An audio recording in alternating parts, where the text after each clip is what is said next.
വിവാഹം നിശ്ചയിച്ചിട്ടുണ്ട്. 1 വർഷം കഴിഞ്ഞിട്ടാണ് വിവാഹം നടക്കാൻ പോകുന്നത്. പക്ഷേ ഈ പെൺകുട്ടി പറയുന്നത് ഞാനൊരു ഡിലമയിലാണെന്നാണ്. ഹസ്ബൻഡ് ആവാൻ പോകുന്ന ചെറുപ്പക്കാരൻ പ്രതിസുത വരൻ അതെ പറയുന്നത് നമുക്ക് ഒരു കാഷ്വൽ സെക്സ് ഒക്കെ ആകാം എന്ന് പലപ്പോഴും പറയുന്നു. പക്ഷേ ഈ പെൺകുട്ടിക്ക് അതിൽ താല്പര്യമില്ല. ഈ പെൺകുട്ടി പറയുന്നത് എനിക്ക് അത്തരത്തിലൊരു ഒരു റിലേഷൻഷിപ്പിലേക്ക് പോകുമ്പോൾ ദീർഘകാലത്തെ ഒരു മാനസിക അടുപ്പവും പ്രണയവും തോന്നണം എന്നുള്ളതാണ് അവരുടെ മനസ്സ്. ഈ ഒരു ഡിലമ, ആ ചോദ്യം ഇങ്ങനെയാണ് വന്നിരിക്കുന്നത്. ഈ ഒരു സാഹചര്യത്തിൽ ഞാൻ മുന്നോട്ട് പോകണോ വേണ്ടയോ എന്നുള്ളതാണ്. തീർച്ചയായിട്ടും ഈ ഒരു ചോദ്യം ഞാൻ ചോദിക്കാൻ കാരണം ഇതൊരു പുതുതലമുറ നേരിടുന്ന വലിയൊരു സാമൂഹ്യ പ്രശ്നം പ്രശ്നമാണ്. എന്നുള്ള രീതിയിൽ കൂടിയാണ്. ആ പെൺകുട്ടി വളരെ ജെനുവിനാണ്. ആ ചോദ്യവും വളരെ ജെനുവിനാണ്. അതായത് ആ പെൺകുട്ടി മൂല്യങ്ങളെ മുറുകെ പിടിച്ച് നല്ലൊരു കുടുംബാന്തരീക്ഷത്തിൽ ജനിച്ചു വളർന്ന ഒരു കുട്ടിയാണ്.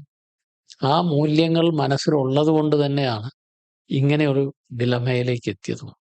അതേസമയം ഇപ്പോഴത്തെ യുവതലമുറ പഴയ തലമുറകളിൽ നിന്നും ഏറെ മാറിയിരിക്കുന്നു. അവർക്ക് നായനാര് പണ്ട് പറഞ്ഞു, മാതാമ്മയ്ക്ക് ഒരു ചായ കുടിക്കുന്ന പോലെ ഉള്ളൂ എന്ന് അതെ, ചായ കുടിക്കുന്ന പറഞ്ഞതുപോലെയുള്ള ലാഘവത്തോടു ആ കൂടിയാണ് ലാഘവത്തോടുകൂടി സെക്സ് ചെയ്യുന്ന ലാഘവത്തിലേക്ക് യുവതലമുറ മാറിക്കഴിഞ്ഞിരിക്കുന്നു. പലരും വരാറുണ്ട്, ഡോക്ടറെ ഞാൻ ഡേറ്റിംഗ് ആണ്, 6 മാസമായിട്ടൊരു പെൺകുട്ടിയുടെ കൂടെ ഒന്നിച്ച് താമസിക്കുകയാണ്, അപ്പോൾ എനിക്ക് കുറച്ച് പ്രശ്നങ്ങളുണ്ട്. ഞാൻ ചോദിച്ചു, അതിനു മുമ്പ് ഉണ്ടായിരുന്നോ?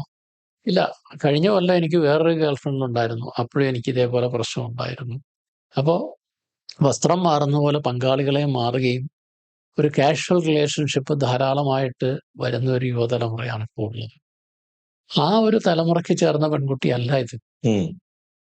അവളുടെ മൂല്യങ്ങളിൽ അവൾ മുറുകെ പിടിക്കുക തന്നെയാണ് വേണ്ടത്. അതിന് നിന്നു കൊടുക്കരുത് എന്നുള്ളതാണ്. അങ്ങനെ ഒരു താല്പര്യത്തിന്റെ പുറത്ത്, അതിന് അനുവദിക്കാത്തതിന്റെ പുറത്ത് ആ പയ്യൻ വിട്ടുപോവുകയാണെങ്കിൽ പോകുന്നത് തന്നെയാണ് ഉത്തമം. കാരണം വിവാഹശേഷവും അയാൾ അത്തരം ധാരാളം ബന്ധങ്ങളിലേക്ക് പോകാനുള്ള സാധ്യതയുണ്ട്. ഈ ഭാര്യ ഒഴികെ വേറെയും ബന്ധങ്ങളിലേക്ക് പോകാനുള്ള സാധ്യതയുണ്ട്. അതുകൊണ്ട് പെൺകുട്ടി അവളുടെ തീരുമാനങ്ങളിൽ ഉറച്ചു നിൽക്കുക. അതിന് അനുവാദമില്ലാത്ത പുരുഷനാണെ വിട്ടേച്ച് പോട്ടെ എന്ന് വെക്കുക. അതായിരിക്കും ഉത്തമമായ തീരുമാനം. ശരിക്കും ആ 1 വർഷത്തെ ഗ്യാപ്പ് ഈ പെൺകുട്ടിക്ക് ഒരു അനുഗ്രഹമാണ് എന്നാണ് അതെ, എനിക്ക് അതെ. തോന്നുന്നത്, ഇല്ലേ? കാരണം സാധാരണഗതിയിൽ പെണ്ണ് കാണുന്നു, ഉടൻ തന്നെ വിവാഹം കഴിക്കുന്നു. ഒരു അപ്പൊ ഇത്തരം അവസരങ്ങൾ കിട്ടുന്നില്ല. ചിന്തിക്കാൻ പോലും അവസരം. മനസ്സിലാക്കാനും അവസരം കുറവാണ്. പിന്നെ രണ്ടുപേർക്കും അത് ഇഷ്ടമാണെങ്കിൽ ആവാം. അപ്പൊ രണ്ടുപേരും കാഷ്വൽ ആറ്റിറ്റ്യൂഡ് ഉള്ളവരാണ് അവിടെ പ്രശ്നമില്ല. ഇത് കഴിഞ്ഞ് വിവാഹം നടന്നില്ലെങ്കിലും ഓക്കെ, ദാറ്റ് ഈസ് ഫൈൻ എന്ന് പറയുന്ന ആൾക്കാരും, he enjoyed, that is enough, that is fine.